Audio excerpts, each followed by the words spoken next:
বহুত দিনৰ পৰা ভাবি আছিলোঁ যে আমি এখন মহিলা বজাৰ এইখিনি মাঘেৰিটাতে মানে বা বৰগোলাতে আমি স্থাপন কৰিম বুলি পাতিম বুলি মানে।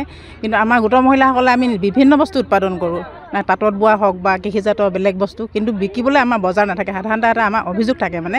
এতিয়া আমি ইয়াত এইখন পাই আমি নথৈ আনন্দিত হৈছোঁ। লগতে পদুমী কোঁৱৰ বাইদেউ আৰু ৰত্না সোণোৱাল বাইদেউক ধন্যবাদ জনাইছোঁ। কিন্তু আজিকালি প্ৰায় মানুহৰ ঘৰতে গোটৰ মহিলা এগৰাকী থাকে, হয় নাই? কোনোবা এগৰাকী দুগৰাকী নাথাকে মানে, যাতে ৰত্না সোণোৱাল বাইদেউ নাই, কিন্তু বাকীখিনি চব আছে। সেইকাৰণে আমি গোটৰ মহিলাসকলে ইয়াত যে এইখিনি কৰিবলৈ পাইছোঁ তাৰ কাৰণে সকলোকে ধন্যবাদ জনাইছোঁ। লগতে আমাৰ মিডিয়াকো ধন্যবাদ জনাইছোঁ। সাহসী হওঁ। মোৰ মহিলা বুলি ক'লেতো এতিয়া বেছিভাগ মানে আত্মসহায়ক গোটৰ মহিলাখিনিয়ে আহিছে। তাৰ বহুত দিনৰ পৰা আমিও ভাবি আছিলোঁ যে এখন ইয়াত মহিলা বজাৰ বৰগোলা পঞ্চায়ত আণ্ডাৰত হয় যদি ভাল লাগিব। সেইকাৰণে আজি সফল হৈছে। বহুত বহুত ধন্যবাদ আপোনালোকৰ যোগেদি ক'ব পাইছোঁ। সেইটোৱে। নমস্কাৰ সকলোলৈকে, বিশেষকৈ মিণ্টু ফুকনদালৈ মই বহুত বহুত ধন্যবাদ জনাইছোঁ। তেখেতে আমাক উৎসাহ দিলে বহুত। আমি নাৰী দিৱসৰ আগতে এইটো কথা আলোচনা কৰিছিলোঁ পদুমী কোঁৱৰ বাইদেউ মই, যে আমাৰ চব জেগাতে এখন মহিলা বজাৰ হয়। বহুত জেগা আমি ফুৰিছোঁ, দেখিছোঁ, চবতে মানে মহিলা বজাৰ এখন বহে।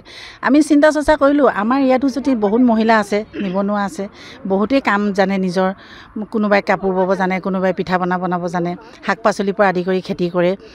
সেইভাৱে ভাবিলোঁ আমিও যদি এখন মহিলা বজাৰ কৰিব পাৰোঁ। আমাৰ পলম হ'ল কৰাটো, তথাপি মানে আমি আজি কৰিবলৈ আয়োজন কৰিছোঁ। বহুতখিনি ৰাইজ গোট খাইছে আৰু আশা কৰিছোঁ আগলৈও যাতে মহিলাখিনি একত্ৰিত হৈ বজাৰখন যাতে ভালকৈ চলাই যাব পাৰে। আৰু আপোনালোকৰ ওচৰতো মানে আশা কৰিছোঁ যে আপোনালোকে আমাক সহযোগিতা আগবঢ়াই যায় যেন। সেই ধন্যবাদ জনাইছোঁ চবকৈ। মিণ্টু দাক বিশেষকৈ মই ধন্যবাদ জনাইছোঁ যে আমাৰ এই জেগাখিনি মানে উন্নত হওক, মহিলাসকলৰ উন্নত কাৰণে যে চিন্তা কৰিছে তেখেতে। আৰু আমিও মানে তোমালোকক চবকে, সাংবাদিক ভাইটি আমাৰ প্ৰভাত বৰুৱাক মই কালি ক'লোঁ যে তুমি আহিবা, আমাৰ বজাৰখন তুমি অ'পেনিং কৰি দিবা, যে পাব্লিচিটি কৰি দিবা। তেখেতে মোৰ কথামতে আহিলে। বহুত বহুত ধন্যবাদ আপোনালোকলৈ সকলো। আজিৰ পৰা নিউ কলনী চেংৰন প্ৰাংগণত মহিলাৰ সাপ্তাহিক বজাৰখন আৰম্ভণি কৰা হৈছে।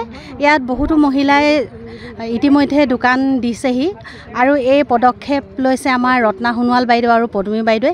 তেওঁলোকে মানে মহিলা সবলীকৰণৰ ক্ষেত্ৰত মহিলাসকল যাতে এখন নিৰ্দিষ্ট বজাৰ পায়, তেওঁলোকৰ যিখিনি থলুৱা সামগ্ৰী প্ৰস্তুত কৰে সেই সামগ্ৰীখিনি যদি বিকিবলৈ এখন বজাৰ পায়, সেইটো ক্ষেত্ৰতে তেওঁলোকে এটা পদক্ষেপ লৈছিলে যে বহুদিনীয়া পদক্ষেপ তেওঁলোকে চিন্তা চৰ্চা কৰি আছিলে। আৰু অৱশেষত আজি এই বজাৰৰ শুভ উদ্বোধন হ'ল। আৰু এই বজাৰখনত মাত্ৰ মহিলাসকলেহে বহিব, বজাৰৰ মানে বিক্ৰী কৰিব। আৰু যিহেতু অসমৰ বিভিন্ন প্ৰান্তত ইতিমধ্যে মহিলা বজাৰসমূহ প্ৰচাৰ কৰিছে চৰকাৰে আৰু বহিবলৈ তেওঁলোকক সুবিধা কৰি দিছে। ইয়াত চৰকাৰী বুলি নহয়, ইয়াতে দুগৰাকী মহিলাৰ নাম কম, মই তেওঁলোকলৈ ধন্যবাদ জ্ঞাপন কৰিম আমাৰ ফালৰ পৰা, ৰত্না সোণোৱাল বাইদেউ আৰু পদুমী বাইদেউ। আৰু হয়তো তেওঁলোকৰ সহযোগত আৰু কোনোবা আছে, মই বিশেষকৈ তেওঁলোকৰ বাৰু নামবোৰ নাজানিব পাৰোঁ, তেতিয়াহ'লে আপোনালোকে ক্ষমা কৰিব। কিন্তু মই জনাত দুগৰাকী মহিলাৰ প্ৰচেষ্টাত আজি এই বজাৰখন বহিবলৈ মানে সক্ষম হৈছে। আৰু ইয়াতে মহিলা সবলীকৰণৰ ক্ষেত্ৰত মই ভাবোঁ যে এই বজাৰখনে এটা অন্য মাত্ৰা দিব আৰু মহিলাসকলে লাহে লাহে ইয়াতে বজাৰ সমাৰ দি নিজৰ থলুৱা বস্তুবোৰ বিক্ৰী কৰি নিশ্চয়কৈ স্বাৱলম্বী হ'ব বুলি মই ভাবোঁ। মাৰ্ঘেৰিটা বিভিন্ন প্ৰান্তৰ পৰা মহিলাসকলে ঘৰত উৎপাদিত, স্থলভাৱে উৎপাদিত সামগ্ৰীসমূহ বজাৰত বিক্ৰী কৰা এখন স্থলী ইমান দিনে বিচাৰি আছিল। আৰু তাই আহোম মেডাম মেফিৰ, আমাৰ মাৰ্ঘেৰিটাবাসীৰ ৰাইজৰ যি মেডাম মেফি খোৱা স্থলীত আজিৰ পৰাই আমি এখন মহিলাসকলৰ দ্বাৰা, সম্পূৰ্ণ মহিলাসকলৰ দ্বাৰাই এখন বজাৰ, চলোৱা সামগ্ৰীৰ বজাৰ আমি আজি শুভাৰম্ভ কৰিলোঁ। আৰু এই স্থলুৱা বজাৰত আমি সাধাৰণতে ঘৰত ব্যৱহৃত কৰা পিঠা পনাৰ পৰা আদি কৰি কাপোৰ কানি, শাক পাচলি, ফল মূল আৰু আমাৰ যিটো জাতীয় সাজ পোছাক, জাতীয় খাদ্য, যিখিনি তাৰ সময়ত খাদ্য সাধাৰণতে ইয়াতে পোৱা যাব, উপলব্ধ হ'ব। গতিকে সকলো ৰাইজকে আমি অনুৰোধ জনাইছোঁ যে এই বজাৰখনৰ দিনলৈ আহি আপোনালোকে আশীৰ্বাদ কৰি যাব। আমি এই বজাৰখনৰ আগন্তুক দিনত আৰু ইয়াতকৈ সবলভাৱে স্থাপিত হ'ব বুলি আমি অনুভৱ কৰিছোঁ।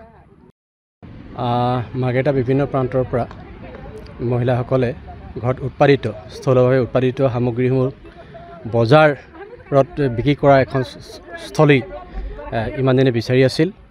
আৰু তাই আহোম মেডাম মেফিৰ, আমাৰ মাৰ্ঘেৰিটাবাসীৰ ৰাইজৰ যি মেডাম মেফি খোৱা স্থলীত আজিৰ পৰাই আমি এখন মহিলাসকলৰ দ্বাৰা, সম্পূৰ্ণ মহিলাসকলৰ দ্বাৰাই এখন বজাৰ, চলোৱা সামগ্ৰীৰ বজাৰ আমি আজি শুভাৰম্ভ কৰিলোঁ।